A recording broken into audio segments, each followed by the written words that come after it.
Welcome to this week's lecture of Scientific Python, where we will talk about Pandas. Pandas is a library that builds on top of Numpy.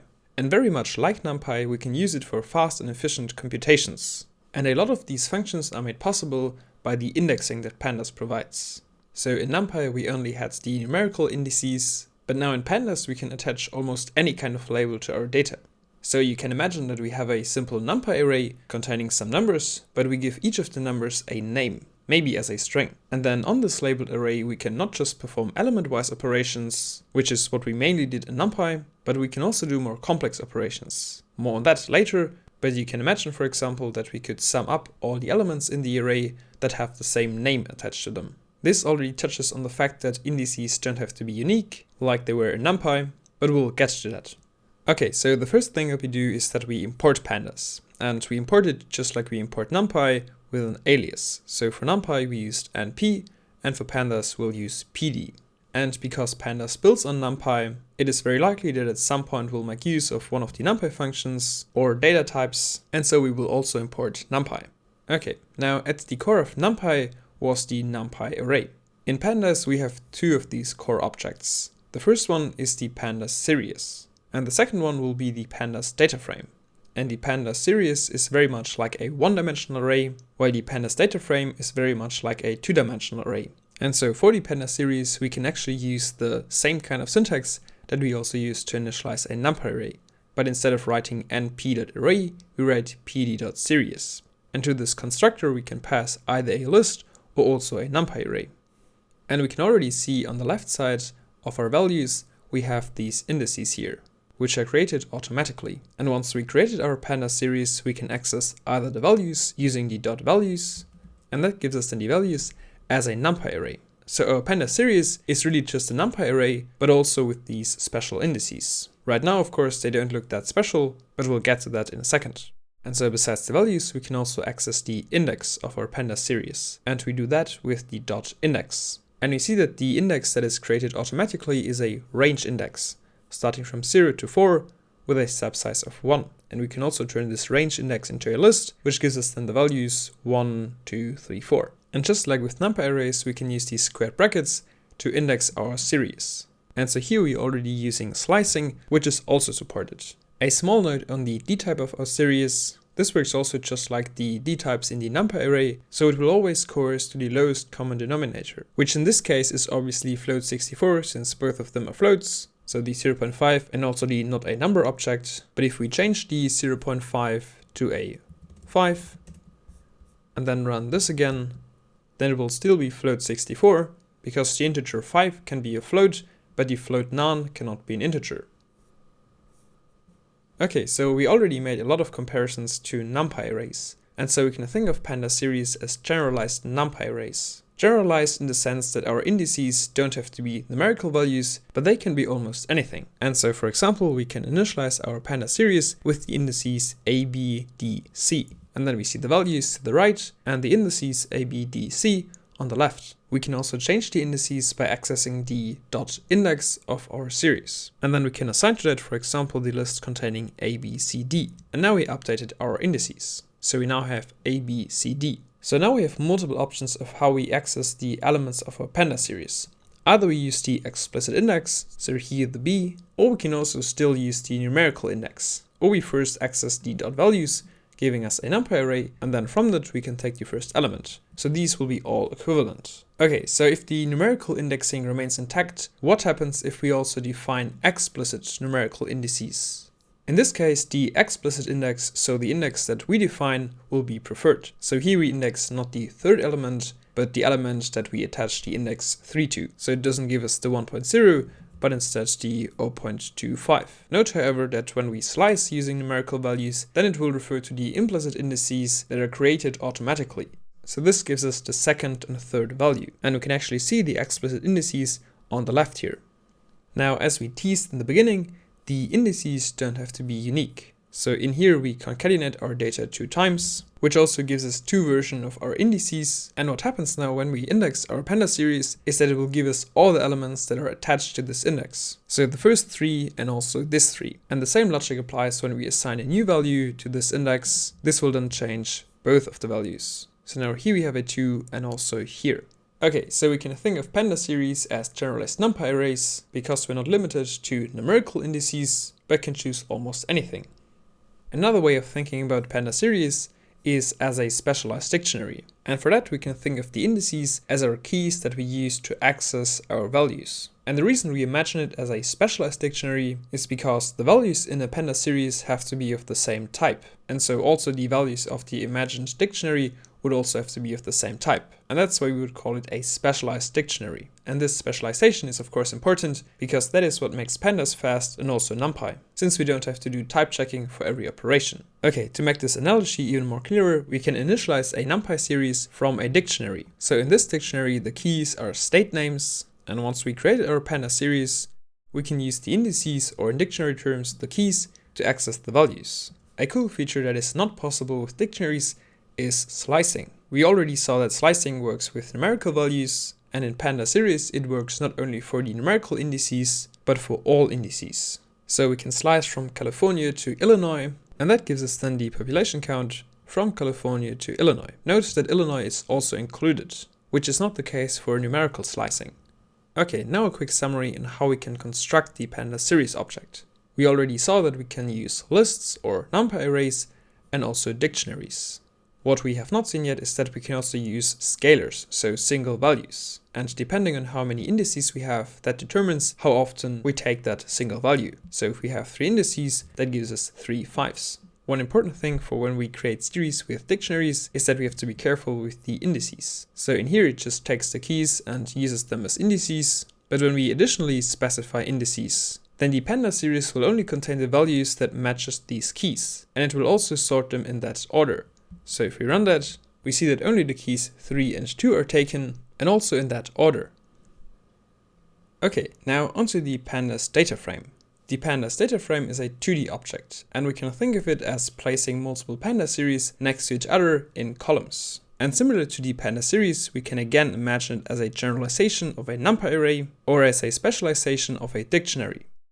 So starting with the Numpy analogy. And for this analogy, we will already draw on the dictionary analogy because we will create the data frame using dictionaries. So previously we defined the population dictionary, and now we will also define the area dictionary, where we specify the areas of the respective states. Then we'll turn that into a Pandas series, and then from the area series and the population series, we create our data frame. And here we will use again the dictionary syntax. And looking back at the dictionary that we used for the series, here our keys corresponded to the indices of the series. And now the keys of this dictionary that we use to initialize the data frame corresponds to the column names. So when we run that, then we see we get the columns population, area, and country. And the indices or row names of this data frame or for these columns are taken from the series that make up the columns. And so it's important that each series or each column has the same indices, at least if we want to match them up nicely. So just to play around, we could comment out the state of Texas, and we will still get a data frame, but now the population column is missing a value for the index Texas. So let's take that back in. And what's noteworthy is that we can use single values for column entries. So here for the column country, we just choose the value USA, and that will then be used for every row. We can also check the dtypes of our data frame, and we see that the columns population and area are both of type int64, and our column country is of type object, so the string object. And that's a big difference to NumPy arrays, because in NumPy arrays every value has to be of the same type. And for data frames we are only limited to one data type per column. And to come back to why we say that it's a generalized version of the NumPy array, that's again because we're not limited to numerical indices, but same as for the series we can have, for example, strings as indices, so here for the rows, but also for the columns. Once we initialize our data frame, we can manipulate the data with all of the functions that Pandas provides. For example, there's the .sortValues, and we can specify by which column we sort, and also whether we want to sort by an ascending or descending order. So now our rows are sorted by population, starting with the highest value. Already tapping into the dictionary analogy, we can index or access the respective columns using their name. So this gives us the Pandas series corresponding to the population, and checking the type also tells us that it's in fact a Pandas series. given one of the columns, we can check which index has the highest value. So this will tell us that California has the highest population count. And then we can use this index to access the whole row that corresponds to the state with the highest population. So this gives us then population, area, and country of the state California. What's interesting here is that we don't just use these squared brackets, but we put a .log in front. Before we go into why we have to do that, a quick note on the .max. This returns the max for every individual column. So now it's not California's area, but just the highest area. Okay, now back to the .log. The max population index referred to California. So why didn't we just use the squared brackets and then use California to access the row? If we try that, it will tell us key error. So there's no key called California. And that's because with this syntax, we can only access the columns of a data frame, but not any of the rows. If we want to access the rows, we have to use the .log. And to give some intuition for that, we establish the data frame as being built from this dictionary here, where the columns were the keys, and then the values fills the rows. And so when we then access this data frame or dictionary with a key, it will give us not the rows, but the columns. We can also check the indices of our data frame using the .index, same as for the series. And now additionally, we also have the .columns, giving us the column names. So kind of the index for our second dimension. And then of course we can also access the values. And here we can see how it's basically just a 2D Numpy array. So if we print the type of that, we see that it's a Numpy array. So again, the data frame is a generalization of the 2D array, where both dimensions, rows and columns, have a generalized index. Okay, now onto the dictionary analogy. This doesn't really need any further elaboration, since we already saw that just like in a dictionary, we can use the column names or keys to access the values, which are Pandas series. And so that's why we call it a specialized dictionary, since all the values correspond to series. Okay, finally let's check out some different ways of constructing a data frame.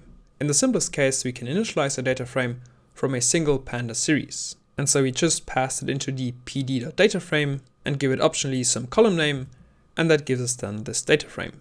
We can also use multiple series, or also dictionaries.